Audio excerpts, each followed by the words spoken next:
I'm not the only kid who grew up this way. Surrounded by people who used to say that rhyme about sticks and stones. As if broken bones hurt more than the names we got called, and we got called them all. So we grew up believing no one would ever fall in love with us. That we'd be lonely forever. That we'd never meet someone to make us feel like the sun was something they built for us in their tool shed. So broken heartstrings bled the blues as we tried to empty ourselves so we would feel nothing. Don't tell me that hurts less than a broken bone. That an ingrown life is something surgeons can cut away. That there's no way for it to metastasize, it does. She was 8 years old. Our first day of grade 3 when she got called ugly.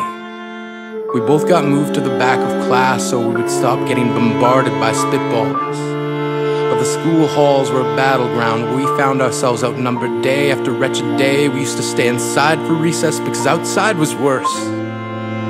Outside we'd have to rehearse running away or learn to stay still like statues, giving no clues that we were there in grade 5. They taped a sign to the front of her desk that read, "Beware of dog."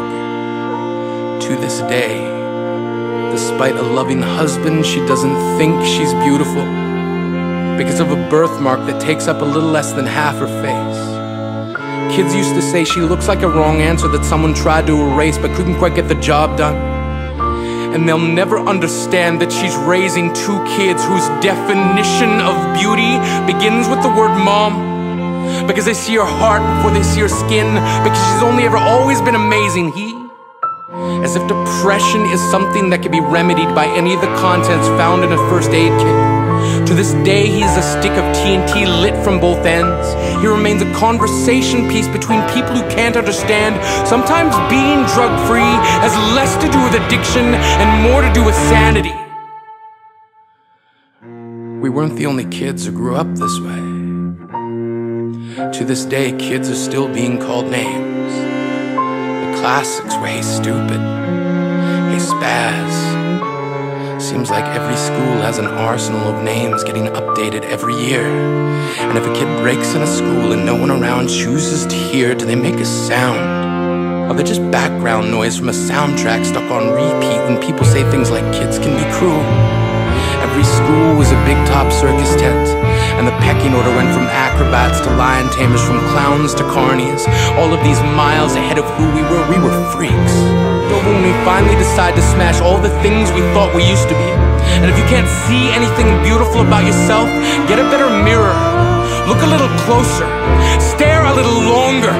Because there's something inside you that made you keep trying despite everyone who told you to quit. You built a cast around your broken heart and signed it yourself. You signed it. They were wrong. Because maybe you didn't belong to a group or a clique. Maybe you used to bring bruises and broken teeth to show and tell but never told. Because how can you hold your ground if everyone around you wants to bury you beneath it? You have to believe that they were wrong. They have to be wrong. Why else would we still be here? We grew up learning to cheer on the underdog because we see ourselves in them. We are graduating members from the class of "We made it." Not the faded echoes of voices crying out names will never hurt me. Of course, they did. But our lives will only ever always continue to be a balancing act that has less to do with pain and more to do with beauty.